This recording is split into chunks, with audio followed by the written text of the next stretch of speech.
Saludos, sean bienvenidos a esta nueva guía del quinto Festival de Cine Instar, en la que me voy a estar refiriendo a tres de los títulos que están presentes dentro de la muestra colateral dedicada al cine independiente chino contemporáneo y que es toda una verdadera revelación, así como algo muy de agradecer dentro de la muestra de este año.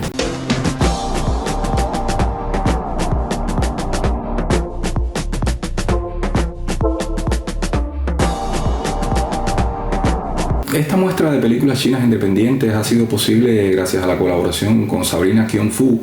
que es una académica e investigadora china que ha montado un proyecto extraordinario en la Universidad de Newcastle,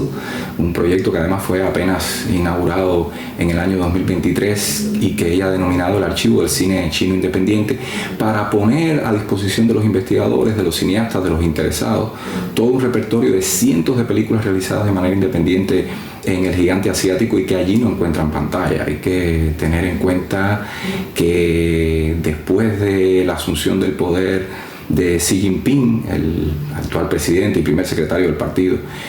Comunista en ese país, las libertades para las artes, así como para los ciudadanos, han estado bajo restricción creciente. De hecho, una de las cuestiones a las que hace referencia como hilo histórico que justifica la existencia de este archivo de cine chino apunta a que a raíz de la aparición de las herramientas del cine digital hubo un estallido de producciones independientes dentro de China que hizo que muchos realizadores comenzaran a generar muestras, festivales, espacios donde exhibir sus películas, que llegaron a ser decenas dentro de todo el país. Sin embargo, a partir de 2012, con la llegada al poder de Xi Jinping, muchos de esos espacios empezaron a desaparecer, ya fuera por presiones, ya fuera por represión directa. De hecho, algunos de estos festivales les fueron incluso decomisados sus archivos. Esas muestras, esos escenarios empezaron a desaparecer. Muchos de esos cineastas incluso pasaron a vivir fuera de China. Y lo curioso de esta situación es que, desde mi perspectiva, quisiera invitarlos a que noten las semejanzas con lo que ha pasado en Cuba en los últimos años, donde incluso hasta la muestra joven que patrocinaba el Instituto de Cine, el Instituto Oficial, desapareció.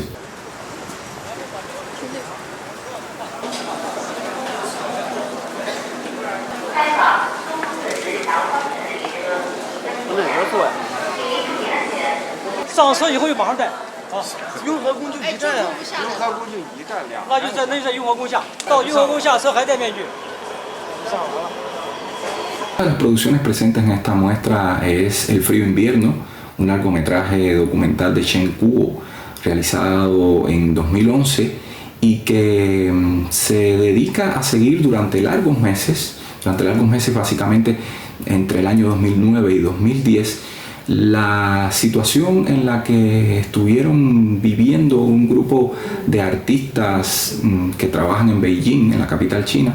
y que vieron cómo la zona donde estaban ubicadas, una zona periférica de la ciudad donde están ubicados sus estudios, sus talleres de trabajo, comenzaba a sufrir desalojos violentos. O sea, en las noches llegaban grupos casi que de manera clandestina que empezaron a demoler zonas de las construcciones donde ellos estaban trabajando para después reclamar esos terrenos para inversiones inmobiliarias. O sea, esta es una película que ofrece una mirada a esa especie de codicia capitalista que casi nunca nos venden, al menos en Cuba, a los cubanos, como uno de los rasgos de la China contemporánea. Y sin embargo, ahí está muy presente, como está presente también la manera en la que esos artistas se organizaron para resistir, que nos permiten entender la forma en la cual los movimientos artísticos contemporáneos dentro de las sociedades represivas se han convertido también en focos, en zonas de rebelión, en zonas de resistencia, en zonas de activismo que son vitales para, en cierto modo, contaminar después con esa necesidad de resistencia, de activismo, de participación social al resto de la sociedad.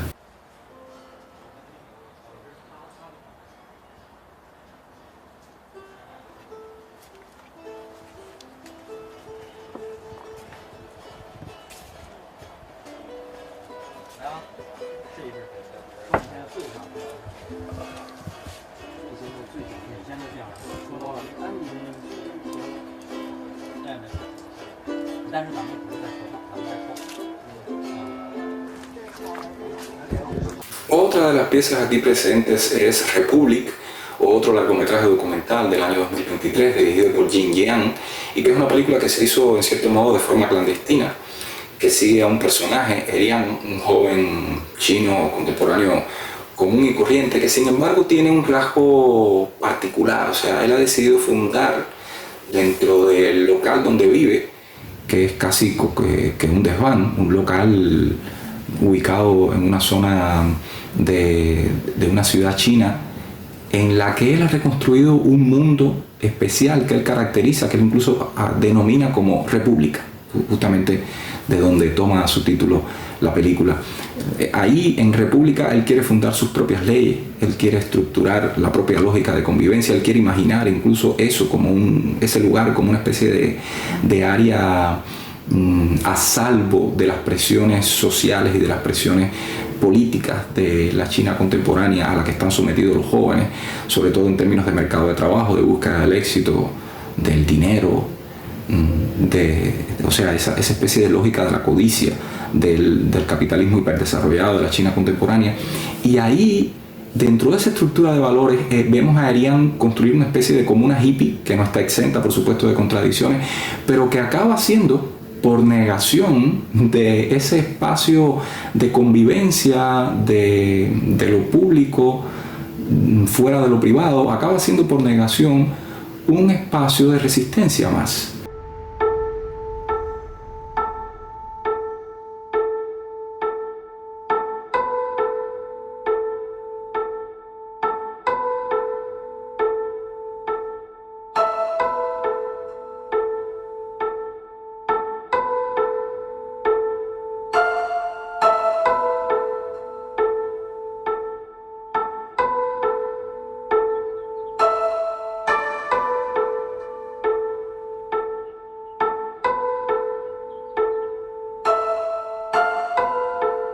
Y un tercer ejemplo que no quiero dejar de mencionar es The Memo,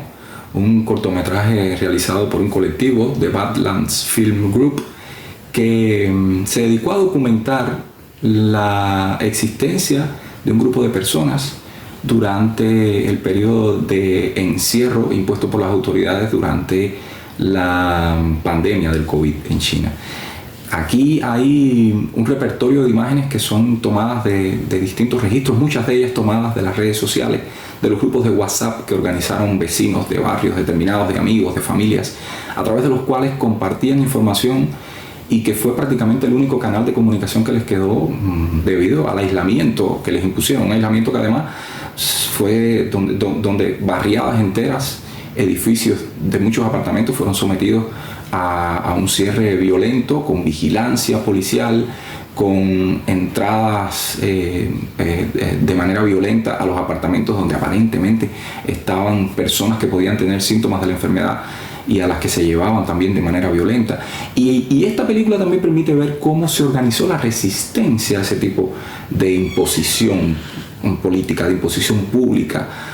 para contener la situación epidemiológica que estaba viviendo el país y que como se sabe, o sea, los que conozcan un poco los hechos entenderán que precisamente fue la resistencia de la población a ese tipo de política restrictiva la que hizo que finalmente las autoridades chinas tuvieran que cambiar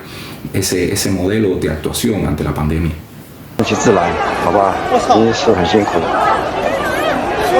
大家都挺辛苦，人家那个被条子抓走了，人家群里面立马一呼百应，大家该去帮忙就去帮忙。我觉得我们辛弃苦如果到最后了，谁要是怎么样了？ Y todo lo anterior me lleva a pensar que el hilo conductor de estas tres películas y de otras que no menciono dentro de este panorama de cine chino independiente tiene que ver con documentar procesos de toma del espacio público, en función de prácticas de resistencia, de cómo por un lado los artistas, por otro los ciudadanos, incluso en el caso de Erian en Republic, decidiendo todo lo contrario de tomar el espacio público, sino construir tu propia utopía, construir una especie de digamos que de zona de resistencia hippie dentro de una habitación cerrada en la que se mueven valores libres, fuera del control social y de aquello que es impuesto por la jerarquía del poder, se convierte en el centro, en la obsesión de estas películas. O sea, esa cuestión de la resistencia, esa cuestión de la acción pública, de la acción sobre lo público y de la organización para ese tipo de acciones, y que tiene que ver también con la forma en la que el cine se convierte en una herramienta de resistencia a través de la documentación, a través del activismo, a través de la propia participación de las cámaras en los actos de resistencia y en la toma del espacio público. Se convierte también en una herramienta que es parte de esas acciones, y eso evidentemente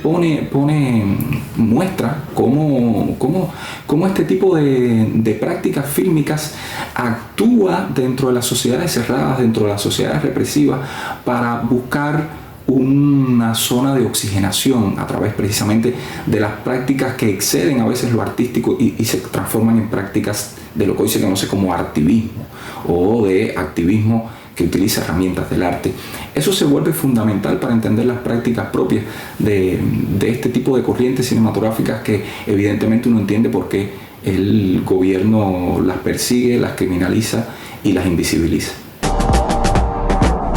Yo, antes del punto final, le agradecería al Festival Instar por ofrecernos este tipo de imágenes, por acercarnos a este tipo de corrientes expresivas y creativas del cine contemporáneo, que evidentemente es una de las marcas fundamentales de este festival, de esta muestra, que pese a ser pequeña, reducida y desarrollarse en circunstancias bastante difíciles,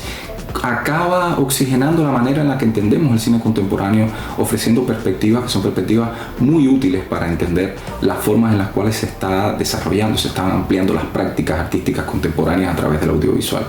De hecho, esta guía del Festival de Cine Instar va a volver el próximo año, siguiéndole la pista a esta muestra, así que ya les dejo la invitación para que nos veamos acá nuevamente en Rialta.